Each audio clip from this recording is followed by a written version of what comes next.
You can't get too caught up in a relationship at a young age. You just can't. What is a young age? How old? 18, 19, 20, 21, 22, 18 to 25. And then it depends on what you've accomplished while you're 18 to 25. You can't get into a relationship unless you got your shit together and you got your life on track and you're moving in the direction you need to be and you're self-sufficient, and you're stable.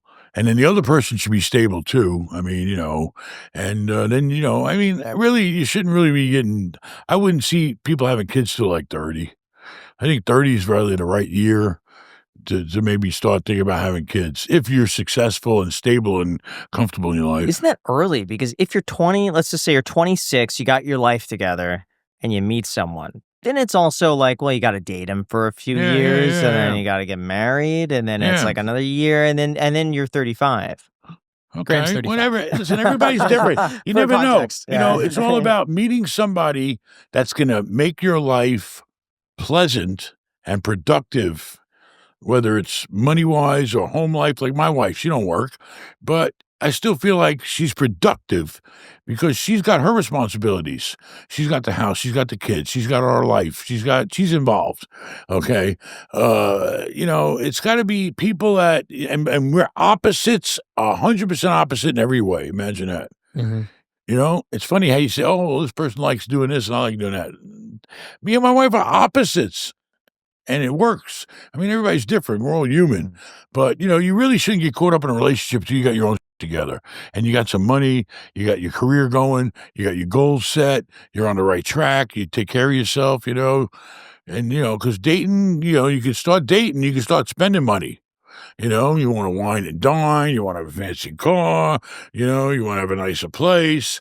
A lot of people don't want to struggle. They want it right now. They want to live it now. And that's how they fuck up their credit and, and then put themselves in a hole they can't get out of. That's the worst thing in the world is to dig yourself in a hole where it's almost impossible to get out of. Do you think guys should pay for taking the girl out every single time? I mean, yeah, I think that, you're still a man, okay? I think, it depends. I mean, to me, yeah. If you're a guy and you're dating a woman, listen, no matter all the crap that goes on these days, it's still pretty much expected, It's funny, all these women's lib, and they want to be equal, but when you go out to dinner, they sure want you to pay the bill, don't they? Yeah. So, I don't know. It's just, it's the human custom, I think, that's been just, the man's a man still, and typically, let's face it, men make more money than women, and women ain't going to do a lot of jobs men do. So are there certain things, though, in a relationship that you would say, look out for this, beware of this, that you've learned this is like a bad characteristic or a red flag? You got to know when the flags pop up and the signals pop up. You got to. So what are signals that you should be privy to? Anything that you feel is not, conforming with your life. I mean, when you stop seeing like people, like, you like a girl and she's whatever, super hot and she got a lot of good qualities, but maybe she drinks too much. Maybe that's, not, a good sign. If they overindulge in anything, in no moderation or, the person's got to match you and what your goals are in life. If they want to constantly worry about party, then, it's not going to get you nowhere. It's going to take you down the wrong road. Because the party is over the next day and you forget all about it anyway. So what the hell? How much more did it motivate you to make money and be successful having a wife and having kids? I mean, having the kids definitely was a motivation, knowing that I need money. I gotta pay for these kids' food. I gotta pay for these kids. I gotta have a decent place to live. I gotta have a decent car to get around with. I gotta have them in school. It costs money. Kids are not cheap, and you don't want to, have a kid and raise them like, a piece of like I was raised, See, coming from such a bad upbringing made me, have a bigger desire to really do well for my kids and give them a good life. We're going to go on to some rapid fire questions, if you're ready. Perfect. Yeah. So, what's the most ridiculous thing you've ever bought that you absolutely love? Probably my statues, like the pelican out there. There's a pelican out there that looks over the beach and there's an eagle. How much were those? I don't know, somewhere between more than 5, less than 10. Batmobiles, cars. Yeah, Batmobile is definitely. I had a lot of them. I had the ones from the movies with the wings. Yeah. I had the one when it shot fire out the back. I had the machine that came up and shot. You know, you get in these little kicks, but I made money on this stuff too. Yeah. You know, creating this thing. I mean, I've done crazy things, you know, mostly cars. What's one thing you refuse to spend money on no matter how rich you are? Refuse to spend money on air. I hate that when you go to a gas station and now you got to put your card in. You don't pay for air. I thought it's free if you just go and ask for it. It's in California. No, but now they got machines on every gas station. Yeah, I always You just can go and even walk go in. in and Wawa. just- That might be a California thing, though. I just walk in and ask, hey, could you turn on the air? Sure. No, and they got don't machines care. normally at gas stations, and now Yeah. you got to pay for them. Right there. Yeah, there's always It's a fucking quarters. compressor in the ground. Ain't Yeah, using but much I power. Give walk us some in. kind of convenience for ripping us off on the gas. I always walk in and just ask, and the guy's like, all right, clicks the button, it turns on. Not here. It's air. You got to pay for air. Which do you enjoy more, the chase and negotiation and structuring of a really good deal, or the moment you close? Finding the deal. Once you find a deal, everything else is programmatic. Programmatic, whatever the word is. So it's the Once you find that deal, and you know you got that deal, everything else, you get it. You close the deal, you got the money to close the deal, you fix it up, you know, and then you can start making moves. But finding the deal is the key to real estate.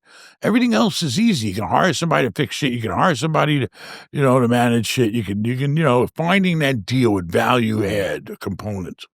in one sentence, what is one piece of advice that you would love to give to your 20-year-old self? And really quick, I gotta say, something that Jack and I have been trying to do a lot more lately is just to remove the annoyances that quietly waste time and energy, because those things add up fast. The thing is, we're always on the go, we're always trying to get to the next thing, so having a cleaner setup and a little more control in your day really goes a long way, and that is exactly why we absolutely love MagBack. The MagBack Elite case is so much more than just a case. It has the finger loop for a secure grip, side grips that feel great, a pinky pillow for comfort, and a built-in kickstand when you need it. That is all built to make everyday use way better. And it also just comes with a screen protector, so that's one less thing that you have to worry about. Then they also have their MagBack 3-in-1 home multi-charger that keeps everything clean and ready to go. You drop your phone, AirPods, and Apple Watch on it at night, and by morning, everything is charged in one place. What I really like about this is that it's not just like a mess of wires that looks awful. I don't have to try to plug and play and which one does what. It's all in one place, and it looks incredibly clean, and it just makes it easy. I kid you not, Graham and I are genuinely huge fans of MagBack. I use their wallet, I use their phone case, and also on the side of my Tesla screen, I put my phone up there. It is so helpful. Check it out with this footage. I can guarantee if you're on Apple or Android, they have something for you. So if you want to make your setup cleaner and way more efficient, definitely check them out with the link down below, and don't forget to use our code, which is also down below. In one sentence, what is one piece of advice that you would love to give to your 20-year-old self? Focus on making money and not, having a good time. Worrying about having a good time. I mean, that's the biggest problem that 20-year-olds do. They're just, and it's natural. It's human nature, I guess. You can have a much better time when you're 30 and you're rich. Okay? Spend your 20 to 30 years, 20 to 30 to 10 years doing everything you possibly can to get ahead so you won't have to work so hard when you're 30. And then when you're 40, you'll be even better. And when you're 50, you'll be even better. I mean, really put the time in, because you got the most energy when you're 20 years old. I worked, I partied, but when I first started, when I was 20, I know damn well I worked constantly from the time I got up, except the weekends you party. I was working probably 16, 18-hour days. And you would have wanted to work on the weekends to add that time. I did work on the weekends, and I, really started getting hooked on, knowing, hey, I got to get shit done, because the quicker I get it done, the quicker I can make that money. So, but partying was always the biggest problem. When I was chasing, when you chase, out dating and, all that shit, and going out and clubs and drinking. What do you feel? How do you feel about that, Jack? It's really a waste of time. You can do a little. You can do it in moderation, but you can't do a lot of it. And you can't get hooked up on what your friends are always doing and trying to keep up with your friends. Who's having money in the bank, I'm telling you, that'll protect you for the rest of your life and lead to a great life. I mean, I don't party and go out that much. It's a pretty. But I'm talking like pedal to the metal, like head down 10 years, 20s. I disagree. I think 10 years is a really big sacrifice. I think if you're like, you should do everything within reason. So like, if you know the general idea of the life that you want to live when you're 30, when you're 40, when you're 50, when you're 60, add on like 30%, maybe 40% and shoot for that. Oh, I'd say double it. It's like I got friends, people I'm friendly with, and they say, oh, yeah, when I was 20, I was backpacking and traveling the world and, and all that great experience and sleeping in hostels and, they claim it was a great time. But today, they're broke. If I want to go travel to all the places you were backpacking to and all that, I'm going to get on a plane, I'm going to stay in a nice hotel, and I'm really going to enjoy the place and enjoy the experience. You should have been working when you were 20 years old, not sleeping in the street and traveling all around. I mean, and now they cry to me how broke they are. Well, you're broke because you controlled your life. Okay, and well, in fairness, we hear a lot of the other side of the token as well. So a lot of other people say, I wish that I enjoyed my 20s a little bit more. Gary Vee. Actually, we asked him, like, well, if you could go back in time, what would you have done? And he's like, I just wish that I would have let myself enjoy my life a little bit during the 20s. Yeah, so it's hard to say. Then he might not be enjoying as much now. True. Yeah. But then again, your body might not have what he has now to help if he has kids. I don't even know what you're talking about, but, listen, I don't know. I think you got to earn. You earn and you make shit happen, then you enjoy life. That's the way I think it should be. I agree, but I don't think I made my mistakes. Don't get me wrong. Yeah. I don't think it's zero, like on or off, like a light switch. You can do a little. You find a balance. Yeah. Moderation. Everything is good in moderation. Drinking is fine. Eating is fine. Traveling is fine. Everything, partying, whatever, in moderation. But the main focus of your life has to be moving ahead because the clock's ticking. And one day, you're not going to be able to do it. Time is up, clock's ticked, and you're done. Or you're too old to do.